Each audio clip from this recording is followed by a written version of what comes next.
प्रयाग में दो जगह हरिद्वार और प्रयाग में ही अर्धकुंभी 6 साल के बाद में लगती है। ये हमारी आदि गुरु शंकराचार्य के द्वारा ये प्रसंग अर्धकुंभी का रखा गया। क्यों कि धर्म की कुछ क्षति हो रही थी और उस धर्म की वापस रक्षा करने के लिए ध्यान देना, ये जो कुंभ का पर्व है ना, ये हमारी आदि गुरु शंकराचार्य की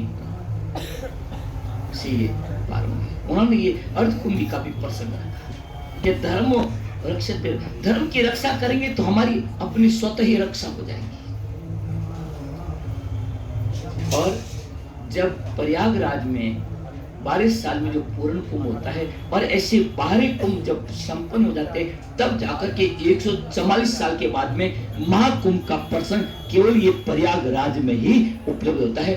और 3 जगह हरिद्वार, नासिक, उज्जैन, वहां पर महाकुंभ की संज्ञा प्राप्त नहीं है। केवल वहां पर हरिद्वार में अर्धकुंभ की है और अर्धकुंभ प्रयागराज में भी है। परंतु महाकुंभ जो 144 साल के बाद में जो प्रसंग है, जो ज्योतिष गणना के अनुसार, वो केवल तीर्थराज प्रयाग में ही उपलब्ध है। और आज अपन सभी भाग्यशाली है कि अपने जीवन के अंदर ध्यान देना, 144 साल, हालांकि मनुष्य की उम्र 100 वर्ष जिए 100 वर्ष की उम्र होती है, परंतु 144 साल कोई भाग्यशाली प्राणी होते उनको मिलता है। तो आज अपन को अपने जीवन के अंदर यदि महाकुंभ का ये प्रसंग और तीर्थराज प्रयाग में उपलब्ध हुआ है, हम सब पूज्य गुरुदेव और परम पिता परमेश्वर के बड़े आभारी है कि ये प्रसंग हमारे जीवन में भी उपलब्ध हुआ। एक चीज।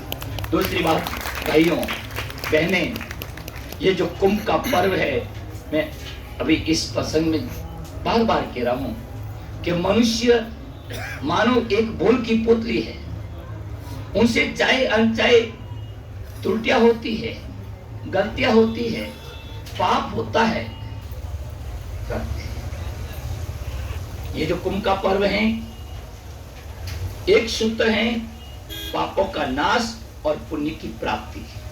हम संतों के दर्शन, मां त्रिवेणी के संगम में स्नान करके हम अपने पापों को निवृत्त करते हैं। एक मन में अपनी बड़ी श्रद्धा नहीं, बल्कि पूर्ण श्रद्धा और विश्वास है इस चीज के ऊपर कि हमारे तीर्थ क्षेत्र में हम जाएंगे तो चाहे अनचाहे कोई त्रुटि रह गई, कोई पाप हो गया, कोई ऐसी, तो उन सब का निवारण हो जाएगा, मार्जन हो जाएगा।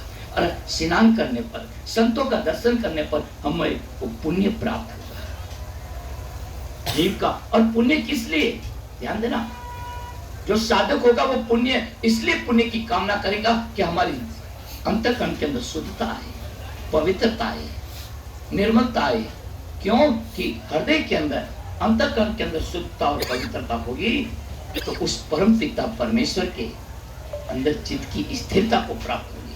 तो यहाँ पर संतों के दर्शन, मां त्रिवेणी के स्नान, ये पुण्य की प्राप्ति है और साथ में पाप का नाश है।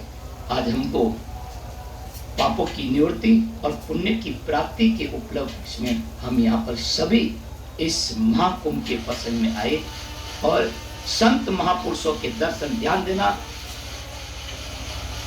यहाँ इस कुंभ के अंदर अनेकों ऋषि मुनि, संत महात्मा अदृश्य रूप से भी यहाँ पर, अरे जहाँ देवता लोग भी यहाँ पर अदृश्य रूप के आकर के अपनी उपस्थिति देने के लिए ललचायित रहते हैं।